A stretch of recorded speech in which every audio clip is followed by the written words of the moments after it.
국유화, 폐간, 어떤 대통령도 할 수 없는 일인데 감히 제가 어떻게 그런 말을 한다는 것입니까?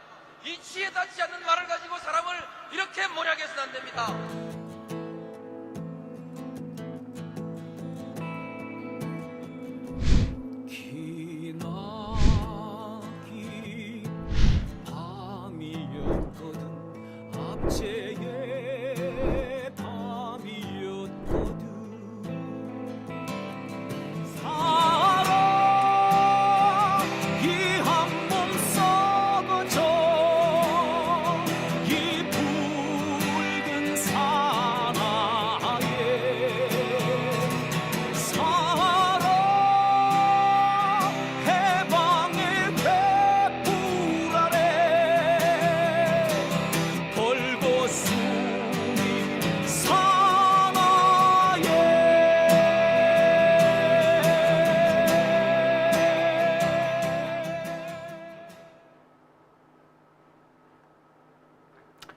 네, 오밤중의 뉴스 함께하고 계십니다. 자, 이어서 우리 박은정 의원 얘기를 좀 해보도록 하겠습니다. 오늘 박은정 의원이 정말 쇼킹한 얘기를 하나 폭로했습니다. 이번 최상병 사건 과정에 국정원이 끼어 있다라는 얘기를 폭로했습니다. 자, 최상병 사건 또는 이 최상병 사건 수사 과정의 은폐 의혹, 이 사건에 어떻게 국정원이 끼어들죠? 뭐 아무리 봐도 국정원이 끼어들 여지가 없습니다. 옛날이라고 하더라도 이 사건에 국정원이 끼어들 여지는 없어요. 기껏 해봤자 병사 하나가 죽은 사건이고요.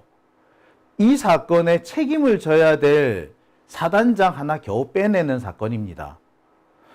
국정원이 낄래야 낄 수가 없죠. 근데 국정원이 끼었다라는 정황이 나옵니다. 뿐만 아니라 방첩사가 끼었다고 합니다. 방첩사, 방첩사령부. 뭡니까? 예, 국군 기무사령부를 말합니다. 방첩사라 그러니까 사람들이 잘 모르시는데 기무사령부를 말하는 거예요. 기무사와 국정원이 끼어들었대. 이 뭐야 이거? 예. 옛날 같으면 기무사나 국정원이 끼어드는 게 얘들 약방의 감초였으니까 불가능한 것도 아닙니다. 하지만 시대가 바뀌었어요. 국정원과 기무사가 아무데나 맡기고 문재인 정부의 때 철퇴를 맞았죠.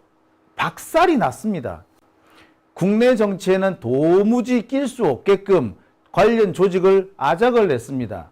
기무사 같은 경우는요, 조직을 다 없애버리고 관련된 기관에 있던 사람들 전부 다 원대복귀를 시킵니다. 그리고 처음부터 다시 한 명 한 명 다시 불러와가지고 조직을 다시 만듭니다. 필요 없는 사람 다 내보내버렸어요. 그렇기 때문에 끼어들래야 끼어들 수도 없는 상황을 만들어버린 겁니다. 그랬는데 이번에 이 최상병 사건 와중에 무슨 일이 벌어졌다? 네, 끼어들었답니다. 이종섭하고 국정원, 방첩사가 전화 통화를 했대요. 한참 윤석열하고 이종섭하고 통화하고 쌩 난리를 치고, 그리고 시간이 얼마 지나가가지고 뭐 서류가 다시 돌아오네 마네 뭐 어쩌라 저쩌라 박정훈이 날려라 이 난리를 치는 그 와중에 그러니까 예, 국정원이 끼어들었다. 방첩사가 끼어들었다. 이런 일들이 실제로 벌어졌다고 합니다. 자, 이 상황에 대해서 박은정 의원이 관련된 증거를 확인했다고 하네요.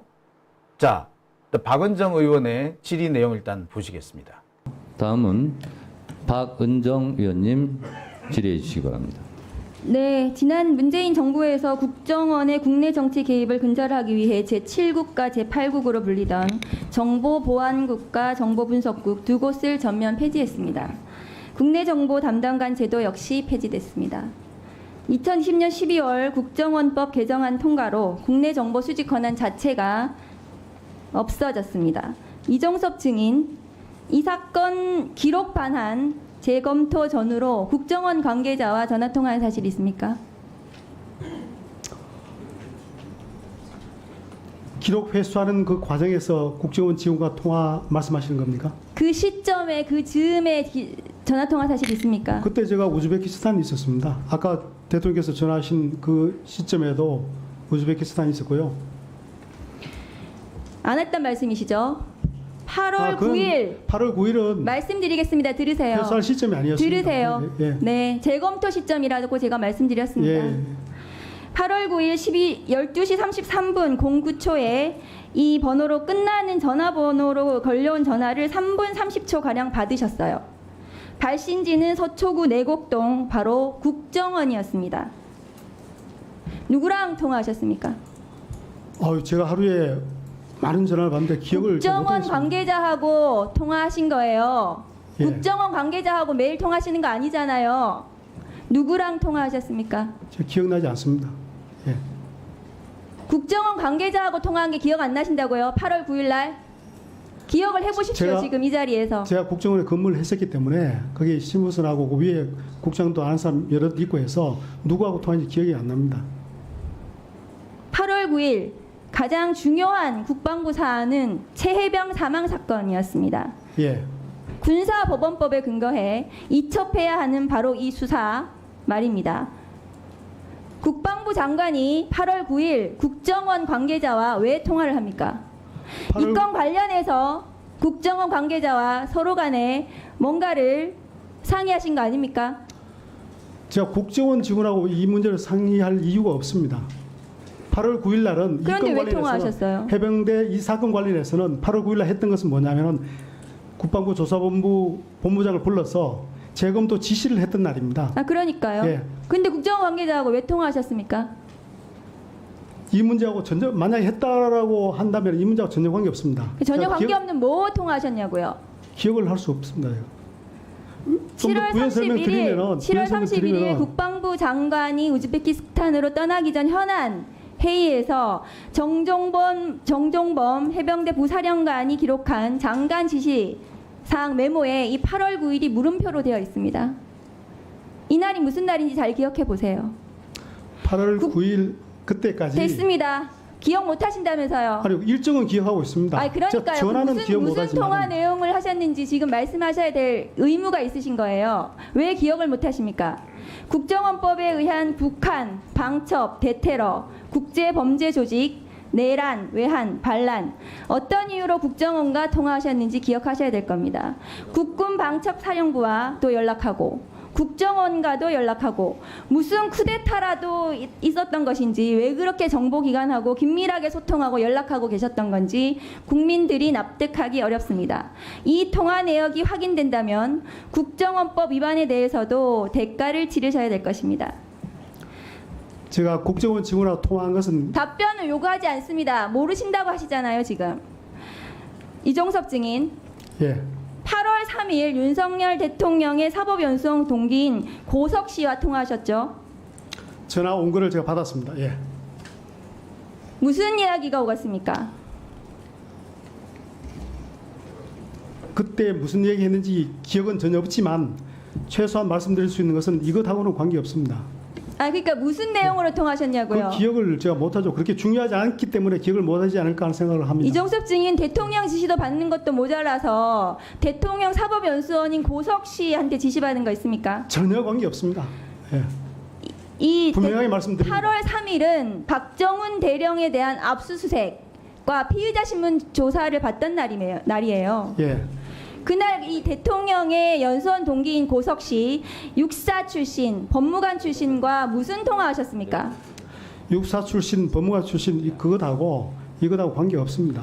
아, 관계 없으니까 말씀을 하시라고요. 사적인- 어떤 관계가 어떤 제가 내용을 얘기하셨냐고요. 사적인 전화일 수도 있고 사적인 기억을 통화를 못했습니다. 공교롭게도 8월 3일 날 합니까? 대통령 지시가 의심되는 통화 직후에, 통화 이후에. 제가 분명히 말씀드릴 수 있는 것은 이 문제하고 관계 있는 거라면 기억하겠지만 기억을 아니, 못합니다. 이 문제와 관계가 없다면 말씀을 하세요. 무슨 통화하셨는지. 제가 그 많은 통화 내용을 어떻게 다 기억을 합니까? 증인은 어떻게 국정원 관계자하고 통화한 거, 고석 씨하고 통화한 것만 그렇게 아니, 기억을 못 하시나요? 오늘 국방부- 나와서 말씀을 아주 잘하시는데요. 모든 것을 기억하시잖아요. 국방부 장관을 하다 보면은 국정원 직원과 통화할 수도 있고 방첩사 직원들과 통화할 수도 있습니다. 아, 그러니까 무슨 내용으로 통화하셨는지를 말씀하셔야지 알겠습니다. 수많은 통화 중에서 그걸 기억할 수는 없는 겁니다. 고석은 국방부 검찰단장 김동혁과 검찰단장은 혐의자 축사와 기록 반환하고 상관이 있는 인물입니다. 이 두 사람은 같은 육사 출신이고 법무관 출신입니다. 어떻게 생각하세요? 저는 이 문제하고 관계없다고 분명하게 말씀드릴 수 있습니다. 김정민 변호사님. 이종섭 장관이 국정원 관계자와 그 다음에 대통령의 사법연수원 동기인 고석 씨와 통화했습니다. 박정훈 대령의 변호인으로서 이거에 대해서 어떻게 생각하십니까? 매우 부적절하죠. 일단 고석 전 변호사, 현 변호사는 육사 출신으로 군 법무관을 재직했고요. 현재 있는 김동혁 검찰단장의 사실상의 정신적 지주처럼 매우 친한 관계라는 것이 다 법무관들 사이에서 알려진 내용이거든요. 그래서 의혹 중에 하나가 뭐냐면 입건, 구속영장 청구 이것이 순리적 방법에 의해서 된 것이 아니고 대통령의 최측근인 비선에 의해서 결정된 것이 아닌가 하는 의심이 들고요. 그래서 이 통화 기록은 비록 짧지만 매우 중요한 자료가 된다고 생각합니다. 그리고 국정원 관련해서도 잠깐 말씀드리면 7월 31일 대통령 경로가 있었다는 그날도 오후에 박진희 군사보좌관이 방첩사령관과 통화를 합니다. 이 부분도 상당히 의미가 있다고 봅니다. 네. 참 당황스럽죠. 지금 이 부분에 지금 나오진 않았습니다만, 이 박은정 의원에 대해서 그 질의한 부분을 나중에 이제 정청래 의원이 다시 한번 질문을 합니다. 이에 대해서 이종섭이 끊어졌다가 다시 전화를 하는 바람에 3번 전화 통화를 한 걸로 되어 있는데 실은 2번이다 뭐 이렇게 얘기를 합니다. 자, 근데요, 보통 저는 그렇습니다. 끊어졌다가 다시 전화된 것까지도 사실 기억 못해요. 실은 해보면. 그런데 끊어졌다가 다시 전화 연결된 것까지 기억하는 사람이 그 전후로 전화가 된 다른 전화에 대해서는 내용조차 기억하지 못한다? 더군다나 그 사람이 국정원 사람이고 또 한 사람은 대통령하고 사법연수원 동기인 사람인데 전화가 온 것조차도 기억 못할 뿐만 아니라 무슨 내용인지 기억 못한다. 전화 끊어졌던 것까지 기억하던 사람이 라고 하는 것은 사실 장난인 거죠.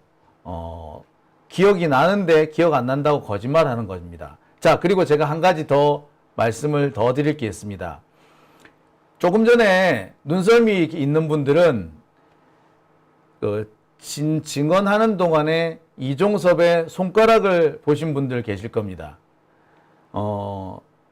좀 눈썰미 있는 분들, 사람의 진술이라는 사람의 어떻게 이런 뭐랄까, 이렇게 거짓말 이런 걸 잘 판단하시는 분들은 그 사람의 행동을 잘 봅니다. 이종섭 답변하는 동안에 손가락이 계속 이렇게 움직여요. 이렇게. 반복적으로. 그런데 어떤 대답에서는 전혀 안 움직입니다. 어떤 답변에서는 손가락이 이렇게 자꾸 이렇게 움직여요. 이렇게. 보시면은 이종섭이 이렇게 책상 위에 손을 올려놓고 있습니다. 이렇게 올려놓고 있는데 어떨 때는 손가락이 이렇게 움직이고 어떨 때는 가만히 있어요. 말을 할 때 손가락이 움직이는 경우는 뭡니까? 예, 거짓말하는 경우라고 보셔도 됩니다. 네, 그리고 말하면서 눈알이 계속 돌아가죠. 예, 그런 경우에는 거짓말한다고 보시면 되죠. 네. 자, 그런데 뭐 그것도 중요한데 사실은 어떻게 이 박은정 의원이 고석하고 국정원 관계자 이 사람이 전화를 알았을까입니다. 이게 알 수 있는 몇 가지 방법이 있긴 해요. 고석 같은 경우는요, 법조인이잖아요. 그러다 보니까 법조인들끼리 데이터베이스, 전화번호 데이터베이스가 있습니다. 변호사 데이터베이스가 있어요. 그 변호사 데이터베이스를 돌려보면은 번호가 딱 뜨기도 합니다. 아마 거기서 발견했을 가능성이 크고요. 국정원 관계자 전화번호는요, 검사들 중에 국정원에 파견 나갔다 온 사람들이 있죠. 예, 그 사람들이 보통 국정원 관계자들의 전화번호를 가지고 있는 경우가 있어요. 그런 사람들이 가지고 있던 전화번호를 받아가지고 한번 돌려보면 금세 나옵니다. 네, 검사들끼리, 검사들만 아는 일종의 수사 기법 중에 하나입니다. 장관이니까 통화하는 사람이 약간 제한적이겠죠. 군인 뭐 이런 사람들이겠죠. 그러니까 저런 경우가 나올 수가 있어요. 네. 아무튼 박은정 의원 앞으로 이 부분 통화 목록과 관련해 가지고 지금 현재 가지고 있는 정보가 더 많은 걸로 제가 알고 있습니다. 앞으로 더 혁혁한 공로가 있지 않을까 하는 생각이 들고요.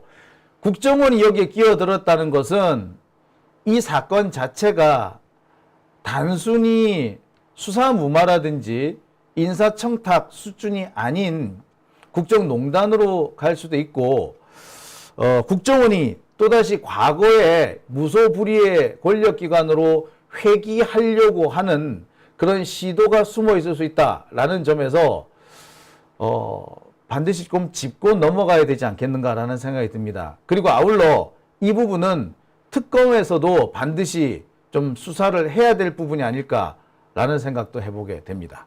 오밤중의 뉴스 함께하고 계십니다.